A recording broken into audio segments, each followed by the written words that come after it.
Salut, c'est moi, je m'appelle Cléo. Je suis un débrouilleur de pistes. Mon kiff à moi, c'est de vérifier les infos, les sources, pour ne pas me faire piéger. Parce que dire n'importe quoi, ça me fout le seum. Et vous, ça vous dit de devenir aussi des débrouilleurs avec moi ?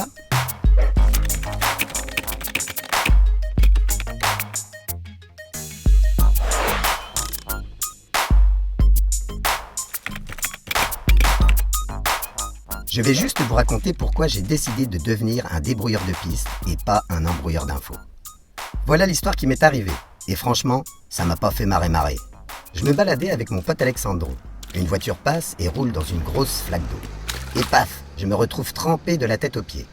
Manque de bol, un type du collège passait par là. Il a pris une photo. Et voilà que je me suis retrouvé sur les réseaux sociaux. La poule mouillée, Cléo s'est pissée dessus. Ok, ça n'a pas intéressé le monde entier. Mais mon monde à moi, c'est le collège. Et j'étais en mode PLS.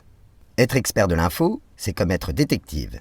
Il faut chercher plein d'indices et les croiser pour débusquer les coupables et les victimes. Je l'ai fait avec un journaliste, David.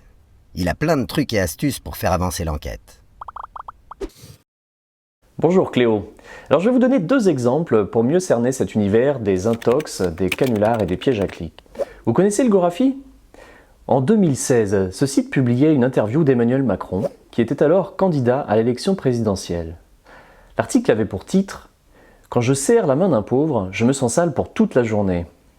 Alors il a vraiment dit ça, selon vous, Emmanuel Macron ? Non, pour vous en convaincre, je vous invite à cliquer sur les onglets « À propos » ou « Qui sommes-nous » qu'on trouve sur la plupart des sites.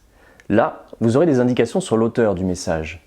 Et sur le site du Gorafi, on peut lire « Tous les articles sont faux et rédigés dans un but humoristique ». D'ailleurs, le nom lui-même, le Gorafi, c'est une blague. Gorafi, c'est le verlan de Figaro, un des plus grands quotidiens français. Donc, j'ai mon coupable de cette fake news, le Gorafi. Le canular a été partagé 600 000 fois sur Facebook. Il a été pris au premier degré par les salariés d'une usine qui ont injurié Emmanuel Macron. Et la rumeur s'est répandue. Merci David. Ce qu'on peut retenir, c'est qu'avant tout, il faut faire appel à son bon sens. Alors, on continue ? Je vous propose une nouvelle enquête à élucider. Alors je vais vous montrer une autre image. Je vous propose de regarder d'où vient cette photo.